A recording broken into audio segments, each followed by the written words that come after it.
अस्सलाम वालेकुम स्टूडेंट।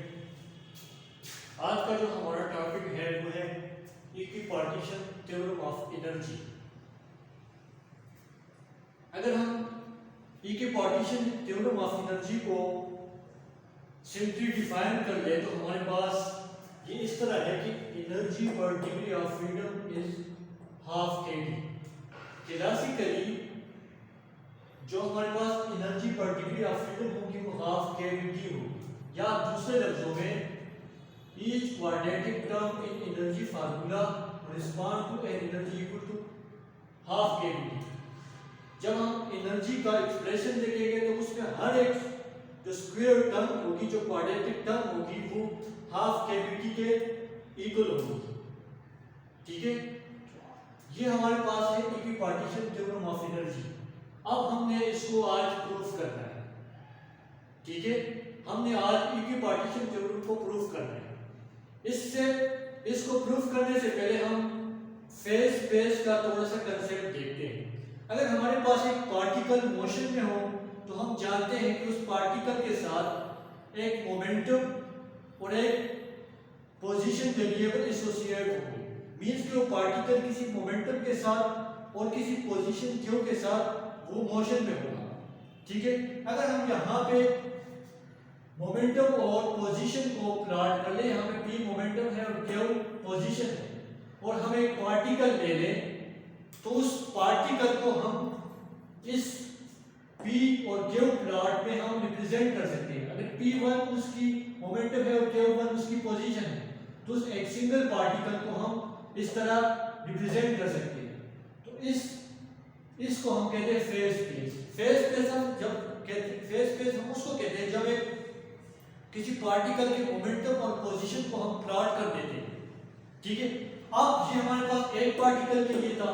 अगर हमारे पास लार्ज नंबर ऑफ पार्टिकल हो, जिस तरह हमारे पास सिलेंडर के अंदर लार्ज नंबर ऑफ मॉलिक्यूल्स हो, तो हर एक पार्टिकल के हर एक मॉलिक्यूल के साथ एक मोमेंटम और एक पोजीशन क्यों एसोसिएटेड होगा। अगर हम उस गैस के लिए फेज स्पेस बनाए तो हमारे पास अगर पहले मॉलिक्यूल के लिए P1 Q1, दूसरे के लिए P2 Q2, P3 Q3, इस तरह P जनरली हम देख सकते हैं कि Pi Qi।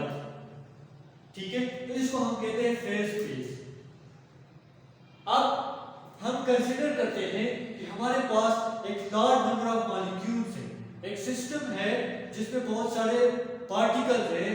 तो उस पार्टिकल की एनर्जी उस सिस्टम के लिए जो मैं एनर्जी लिखूंगा वो मेरे पास होगी E। ठीक है, अगर मैं उसकी एनर्जी की बात करूं तो उसकी एनर्जी मेरे पास आ जाएगी E, और this E total energy of that system will be function of Q1 Q2 and up to Qn। अगर हमारे पास n नंबर ऑफ पार्टिकल है तो एक पार्टिकल के लिए पोजीशन Q1, दूसरे पार्टिकल की position Q2 and n particle की पोजीशन Qn। इसी तरह the momentum of first particle is P1, momentum of second particle is P2 and this is so on Pn। ठीक है, अगर हम यहाँ पे देख लें तो this energy of that system depends upon two types of coordinates. One is the position coordinate and second is the momentum coordinate. It means that we can split this energy into two parts, in which one part will depend on Q1 and second part will depend on P2 momentum। तो हम इसको E को यूं लिख सकते हैं, E is equal to हमारे पास यह जगह साई स्मॉल E को हम रिप्रेजेंट करते हैं यहाँ पे, जो कि इस जो स्मॉल E है इसे डिपेंड करेगा मोमेंटम Pi पे। ठीक है, यहाँ पे हम लिख सकते हैं कि I is equal to 1 2 3 and it's up to n। तो एक हमारे पास जो एनर्जी का पार्ट होगा वो सिर्फ Pi पे डिपेंड करेगा। दूसरा जो पार्ट होगा उसको हम कह लेते हैं कि this is E bar and this will depend on Qi। ये हमारे पास Q पे डिपेंड करेगा, Qi पे डिपेंड करेगा। ठीक है, तो हमने उस एनर्जी को दो पार्ट में डिवाइड कर दिया, स्प्लिट कर दिया, जिसका पहला पार्ट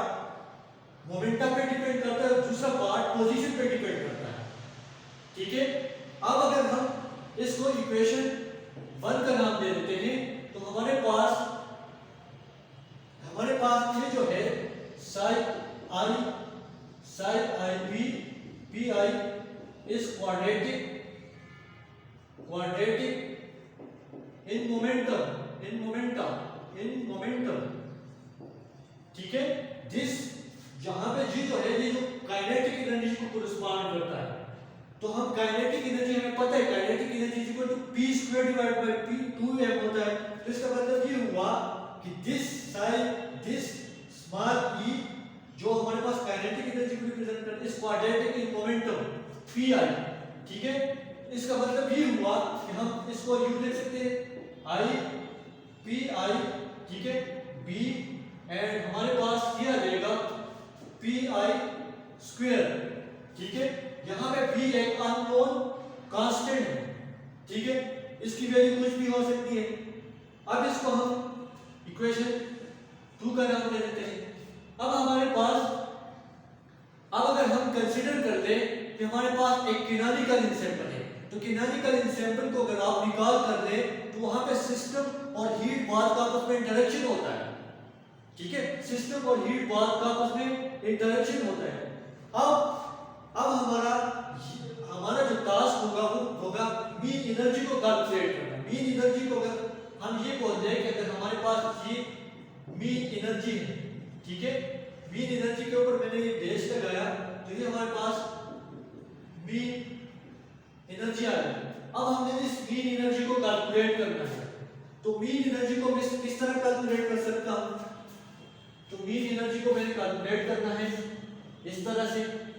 अगर ये पोजीशन, अगर ये डिपेंड करता है, ये मेरे पास मीन एनर्जी आ गई, ठीक है, तो मीन एनर्जी को मैं यूं लिख सकता हूं psi I, ठीक है। तो ये हमारे पास इस तरह होगी कि मैं from minus infinity to plus infinity, ठीक है, from minus infinity to plus infinity में ये मेरे पास e पावर माइनस बीटा, ठीक है, e आ जाएगा, ठीक है। साथ में ये मेरे पास e चूंकि डिपेंड करता है कोऑर्डिनेट्स पे q1 q2 और दिस इज qn, इसी तरह pn p1 p2 और दिस इज pn, ठीक है। तो मैंने ये इसका इंटीग्रल लिया from all values of lower value to higher value, ठीक है। तो मैंने इसको वो लिया, साथ में हमारे पास ये आ जाएगा क्योंकि mean energy of the ion particle, इसको अगर हम कह रहे तो इसको हम इंटीग्रेट कर लेंगे d क्यूब, ठीक है, d क्यूब, और हमारे पास ये d क्यूब n तक आ जाएगा, और इस तरह dp1, ठीक है, और dpn तक आ जाएगा। ये हमने इसको इंटीग्रेट कर दिया, ठीक है। तो minus infinity to plus infinity, ये हमारे पास e power minus beta e, ठीक है, इसी तरह q1 q2 ये हमारे पास qn तक आ जाएगा, और इसी तरह p1 p2 और इस तरह हमारे पास ये pn तक आ जाएगा। अब हमें मीन एनर्जी कैलकुलेट करना है, तो मीन एनर्जी हम देंगे सब एनर्जी को, ठीक है, q1 सब पार्टिकल को कंसीडर कर लेंगे और फिर उसको डिवाइड बाय पार्टीशन फंक्शन कर लेंगे, तो हमारे पास मीन एनर्जी आ जाएगी। अब यहाँ पे हम E की वैल्यू पुट कर देते तो हमारे पास ये आ जाएगा this equal to minus infinity to plus infinity e power minus beta. यहाँ पे E की वैल्यू हम यहाँ से पुट कर देंगे तो हमारे पास ये आ जाएगा sin e and this is pi, ठीक है, प्लस हमारे पास ये आ जाएगा e पावर e डैश, ये हमारे पास q पे डिपेंड करता है, और इसी तरह यहाँ पे हम अब d क्यूब इसकी बजाय हम d क्यूब I लिख लेते हैं, ठीक है, I starting from 1 up to n, तो हमारे पास ये d क्यूब और dpi हो जाएगा। इसी तरह हम इसके नीचे भी minus infinity to plus infinity e power minus psi I, ठीक है, psi I, और ये हमारे पास pi plus e power cube I, ठीक है, और नीचे भी इसके हम यहाँ पे डिवाइड जिस तरह हमने यहाँ पे किया था d cube 1 d cube n और इसी तरह डी पी वन और डी पी एन। इसके नीचे भी हम यहाँ पे लिख लेंगे डी क्यूब आई और डी पी आई। ठीक है, तो ये हमारे पास आ जाएगा। अब यहाँ पे हम इस पी आई की साइन आई पी आई की वैल्यू इक्वेशन 2 से पुट कर देते हैं। तो जब हम ये पुट करेंगे तो हमारे पास आ जाएगा। अच्छा, पहले पहले पहले हम इसको अलग-अलग कर देते हैं। जब हम इसको अलग कर लेंगे, मतलब एक्सपोनेंशियल में दो टर्म है तो हम अलग कर सकते हैं। तो माइनस प्लस इंफिनिटी ई पावर माइनस बीटा साइन आई, ठीक है, और इसी को मैं यूं लिख सकता हूं पी आई, और इसको मैं यहाँ पे मेरे पास आ जाएगा ई पावर ई क्यू आई, ठीक है, और साथ में डी क्यू आई और d P I divided by minus infinity to plus infinity, ठीक है, यहाँ पे sign I sign I E i. तो मेरे पास e power minus e i p i, ठीक है, और साथ में जब मैं इसको स्प्लिट करूंगा तो मेरे पास क्या आ जाएगा ई आई, मेरे पास क्या आ जाएगा ई पावर क्यू आई, ठीक है, यहाँ पे ई बार है तो साथ में डी क्यू आई और डी पी आई। अगर आप यहाँ पे देख लें तो एक टर्म यहाँ पे कैंसिल होता है, ठीक है। अगर आप इस टर्म को कंसीडर कर लें, इस सेकंड टर्म, तो इसमें मोमेंटम वाली टर्म नहीं है, ठीक है। हम मीन एनर्जी फाइंड करते हैं जो कि हमारे पास सिर्फ ये है, और इसमें ये स्मॉल ई वाली टर्म नहीं है, तो लिहाजा हम इसको एक टर्म को इसके साथ हम ये एक टर्म इसके साथ हमारे पास चला जाएगा, तो हमारे पास ये वाला टर्म कैंसिल हो जाएगा। एक टर्म हम यहाँ से कैंसिल कर सकते हैं। तो जब हम ये कैंसिल कर लेंगे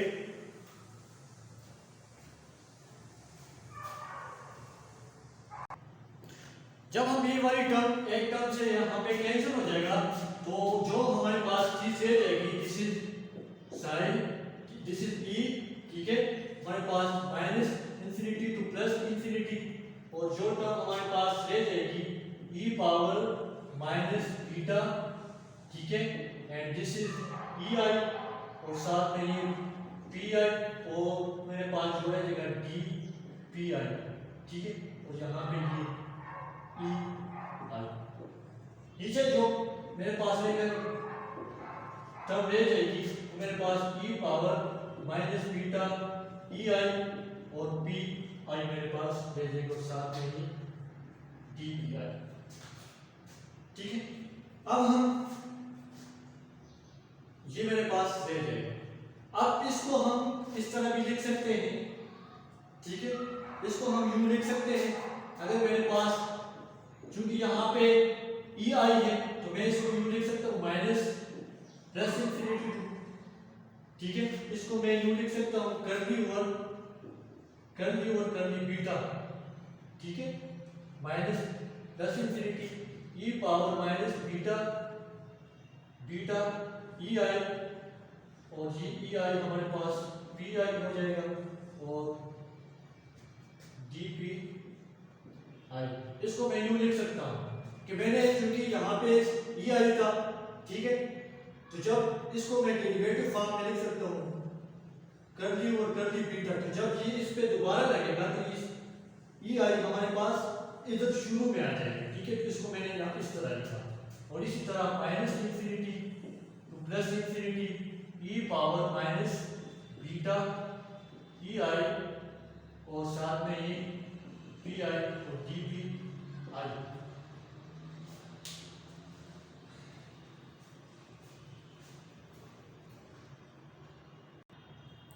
यहाँ पे अगर आप देख लें तो एक इंटीग्रल ऊपर है और एक नीचे है, जो कि एक इंटीग्रल डेरिवेट होता है विद रिस्पेक्ट टू बीटा। तो हम इसको यूं भी लिख सकते हैं, ठीक है, माइनस कर्ली और curly beta log of minus infinity to plus infinity, and this is equal to e power minus beta e i, ठीक है, जो कि फंक्शन है पी आई का एंड डी पी आई। इसको हमने यूं लिखा, ये हमने क्यों लिखा, जब इस पे इस लॉग फंक्शन पे डेरिवेटिव नहीं होगा तो ये इंटीग्रल फिर नीचे आ जाएगा, ठीक है। इस फॉर्म को, इस इक्वेशन को हम इस फॉर्म में भी लिख सकते हैं। अब यहाँ पे हम इक्वेशन 2 से ई आई पी आई की वैल्यू पुट कर देते हैं, जो कि हमारे पास है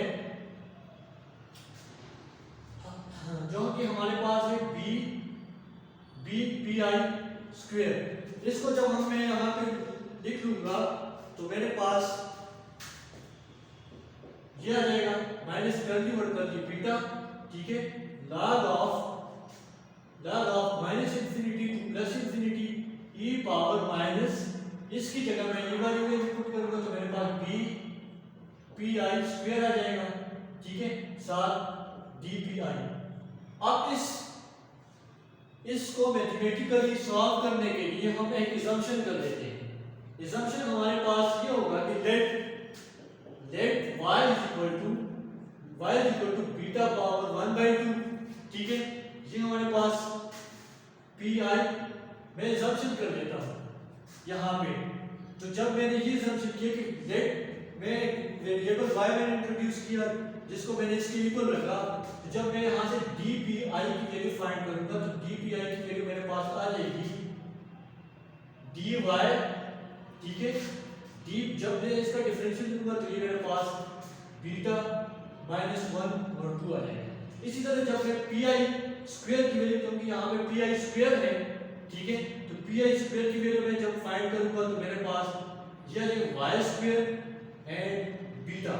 तो ये वाली वैल्यू जब मैं यहाँ पे पुट करूंगा वो इक्वेशन में, तो मेरे पास आ जाएगा साई माइनस कर्ली और कर्ली बीटा, ठीक है, log of minus infinity to plus infinity, ठीक है, minus infinity to plus infinity E power minus beta b p i square की वैल्यू मेरे पास y square divided by beta, ठीक है, ये आ गया।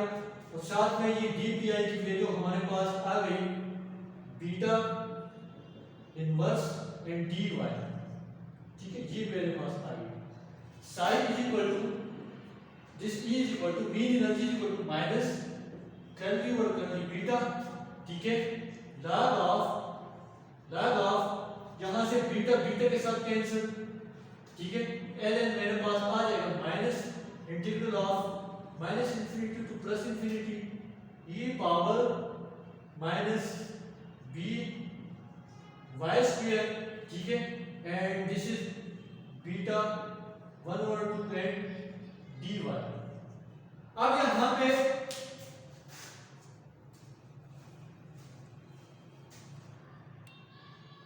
यहाँ पे हम log की प्रॉपर्टी यूज कर रहे हैं, क्योंकि हमारे पास ये log फंक्शन के अंदर दो फंक्शन है, एक ये और एक ये, तो हम इसको log की प्रॉपर्टी यूज करेंगे तो हमारे पास आ जाएगा e माइनस कर्ली और कर्ली बीटा, ठीक है, ये पार्शियल डेरिवेटिव ये एज इट इज रहेगा। अंदर मेरे पास log of minus infinity to plus infinity, ठीक है, ये लिखा मैंने e power minus B Y square, एक टर्म मेरे पास ये आ गई, प्लस दूसरी टर्म जो मेरे पास आ जाएगी वो मेरे पास होगी log of beta minus 1 over 2, ठीक है, ये मेरे पास है। This is equal to minus curly और कर्ली बीटा, ठीक है, log of minus infinity to plus infinity E power minus B Y square, और log की प्रॉपर्टी यूज करते हुए तो हमारे पास ये 1 over 2, ठीक है, 1 over 2 आ जाएगा एंड log ऑफ बीटा हमारे पास आ जाएगा। ये मैंने log की प्रॉपर्टी यहाँ पे यूज की। अब मैं डेरिवेटिव अप्लाई करूंगा तो अगर आप देख लें this is equal to minus curly और curly beta ln minus infinity to plus infinity E power minus B Y square, ठीक है, this minus will multiply with this minus and this is equal to plus curly और curly beta, ठीक है, यहाँ पे 1 over 2 and this is ln beta. अगर आप यहाँ पे देखें तो ये डेरिवेटिव है विद रिस्पेक्ट टू बीटा, और इस टर्म में हमारे पास कोई बीटा नहीं है। तो जब हमारे पास इस टर्म में कोई बीटा नहीं है तो इसका मतलब है कि ये टर्म हमारे पास जीरो हो जाएगा।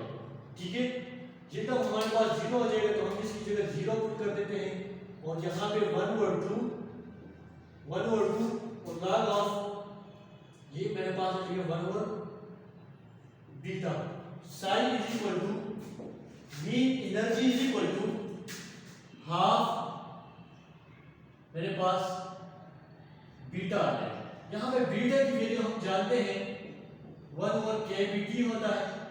ठीक है, तो this mean energy is equal to half K, जब बीटा की वैल्यू जहां पे पुट करूंगा, ठीक है, बीटा की वैल्यू मेरे पास आ जाएगा के बी टी, मेरे पास ये आ गया, और this is what we wanted for. ठीक है, ये हमारे पास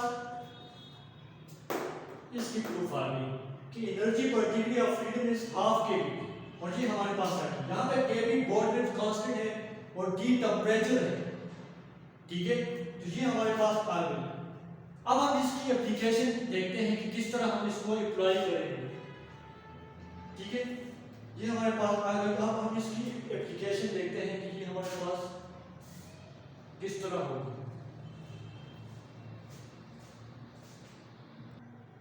अब अगर एप्लीकेशन में आ जाए कि एप्लीकेशन ऑफ इक्विपार्टीशन थ्योरम को हम किस तरह अप्लाई करेंगे। ठीक है, तो अगर हम ले लें कि हमारे पास एक मॉलिक्यूल है जो कि x डायरेक्शन में भी ट्रेवल कर सकता है, y डायरेक्शन में भी मूव कर सकता है, और z डायरेक्शन में भी मूव कर सकता है। अगर इस तरह का कोई पार्टिकल हो तो उसके लिए हम एनर्जी लिख लेते हैं। एनर्जी हमारे पास होती है E is equal to p square, ठीक है, p square x divide by 2m plus p square y divide by 2m plus p square z divide by 2m। एक पार्टिकल है जो कि x डायरेक्शन में भी मूव कर रहा है, y डायरेक्शन में भी मूव कर रहा है, z डायरेक्शन में भी मूव कर रहा है। तो अब इक्विपार्टीशन थ्योरम के मुताबिक each quadratic term in energy formula correspond to energy equal to half kV।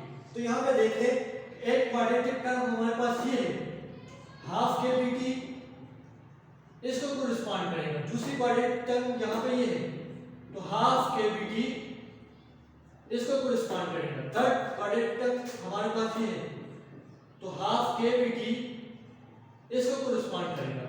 तो जब हम इसकी एनर्जी देखेंगे तो इसकी एनर्जी हमारे पास आ जाएगी half kV plus half kV plus half kV, 3 quadratic term and 3 quadratic term and 3 half kV। Wonderful. ठीक है, E is equal to 3/2 kV। अगर इसको हम सॉल्व करें तो हमारे पास ये आ जाएगा। तो किसी भी पार्टिकल के लिए जो x डायरेक्शन में भी मूव कर रहा है, y डायरेक्शन में भी मूव कर रहा है, z डायरेक्शन में भी मूव कर रहा है, तो इसके लिए एनर्जी हमारे पास 3/2 kV आ जाएगा। अब अगर हम एक सिंपल हार्मोनिक ऑसिलेटर ले लें, सिंपल हार्मोनिक ऑसिलेटर ले लें, तो सिंपल हार्मोनिक ऑसिलेटर के लिए जो एनर्जी होती है वो हमारे पास E is equal to p square divided by 2m होती है plus potential energy half K x cube. ये हमारे पास स्प्रिंग मास सिस्टम के लिए। तो यहाँ पे कितने क्वाड्रेटिक टर्म, 2। ठीक है, हाफ kV इसको कोरिस्पॉन्ड करेंगे इसकी डिफिनिशन के मुताबिक, हाफ kV इसको कोरिस्पॉन्ड करेंगे। तो total energy for harmonic oscillator is equal to half kV, ठीक है, प्लस हाफ kV। तो ये हमारे पास E इज इक्वल टू आ जाएगा kV, 2 quadratic term and 2 half kV। अगर 3 क्वाड्रेटिक टर्म होगा 3 kV, 4 क्वाड्रेटिक टर्म होंगे तो 4 kV। तो ये हमारे पास इक्विपार्टीशन थ्योरम है। ठीक है, तो इस लेक्चर को आप लोग समझिएगा और फिर इस लेक्चर पे 5 MCQs खुद से बनाने की कोशिश कीजिए। Thank you.